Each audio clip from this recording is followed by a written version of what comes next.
નમસ્કાર, હું વનિતા રાઠોડ.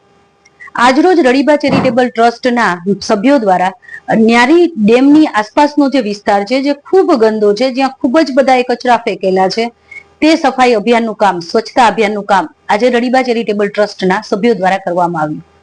ખાસ કરીને વાત કરીએ તો વન, પર્યાવરણ અને આબોહવા પરિવર્તન વિભાગ, ભારતનું મંત્રાલય, ભારત સરકાર દ્વારા 22મી મે થી 5 જૂન સુધી વિશ્વ પર્યાવરણ દિવસની ઉજવણીના અંતર્ગત એક આહવાન કરવામાં આવ્યું છે કે આ વર્ષની જે થીમ છે એ છે રિડ્યુસિંગ પ્લાસ્ટિક પોલ્યુશન ગ્લોબલી, અને આપણે એન્ડિંગ પ્લાસ્ટિક પોલ્યુશન ગ્લોબલી આ કાર્યક્રમ અંતર્ગત આમ તો માનનીય શ્રી વડાપ્રધાન નરેન્દ્રભાઈ મોદી દ્વારા પણ વારંવાર આહવાન કરવામાં આવે છે કે ભારત સ્વચ્છ રાખીએ, એ માટેનું કામ કરીએ.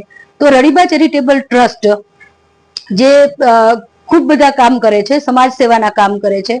ખાસ કરીને રડીબા ચેરિટેબલ ટ્રસ્ટની વાત કરું તો આ ટ્રસ્ટ છે એ ઉનાળામાં માટલા વિતરણ કરે છે, છાશ વિતરણ કરે છે, જરૂરિયાતમંદોને કપડા વિતરણ કરે છે, વિદ્યાર્થીઓને સ્ટેશનરીની કીટ, આ ઉપરાંત સમાજમાં સારું કાર્ય કરતા લોકોનું સન્માન કરે છે, મહિલાઓ દિવસને દિવસે સારા ક્ષેત્રમાં કામ કરતી મહિલાઓનું સન્માન કરે છે.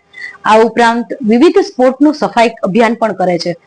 રડીબા ચેરિટેબલ ટ્રસ્ટ છે એ 2021 થી શરૂ કરીને આજ સુધી સતત જુદી જુદી ક્ષેત્રની અંદર કામ કરે છે, જેમાં એમના જે ખાસ કામ છે એ છે સ્વચ્છતા અભિયાન. ખાસ કરીને જુદી જુદી શહેરની જે પ્રતિમાઓ છે, જાહેર પ્રતિમાઓ, એ પ્રતિમાઓની સફાઈ કરે છે રડીબા ચેરિટેબલ ટ્રસ્ટના સભ્યો.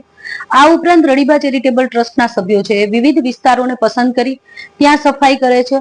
આ ઉપરાંત રડીબા ચેરિટેબલ ટ્રસ્ટ છે એમના સભ્યો દ્વારા સમયાંતરે વૃક્ષારોપણ કરવામાં આવે છે અને પર્યાવરણ માવજત માટે જુદી જુદી પ્રકારના પ્રકલ્પો છે એ હાથ ધરવામાં આવે છે. આ ઉપરાંત આંગણવાડી છે, એમાં કુપોષિત બાળકો હોય તો એમની કુપોષણ દૂર કરવા માટે એમને સહાયતા કરે છે. સ્વચ્છતાની કીટ આપે છે જે આંગણવાડીના બાળકો માટે.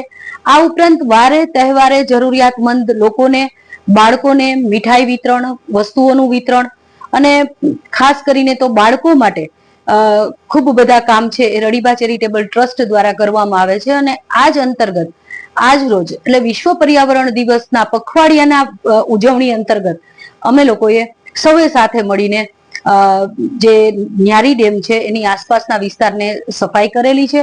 આમ તો સરકાર શ્રી દ્વારા કહેવામાં આવ્યું હતું કે ભાઈ દરિયાઈ વિસ્તાર છે અથવા તો નદી તળાવના વિસ્તારો છે કે જે આસપાસના વિસ્તારમાં ગંદકી છે, ત્યાં આપણે સૌ સાથે મળીને આપણા દેશને સ્વચ્છ બનાવીએ, આપણા વિસ્તારને સ્વચ્છ બનાવીએ, આપણા ગામને સ્વચ્છ બનાવીએ, આપણે આપણા આસપાસના વિસ્તારને સ્વચ્છ બનાવીએ. તો આ માટેની કામગીરી અમે લોકોએ આજ હાથ ધરેલી હતી, જેમાં અમારા ઘણા બધા સભ્યો સાથે રહ્યા હતા અને અમે લોકોએ આ માટે જોડાયા હતા. આભાર.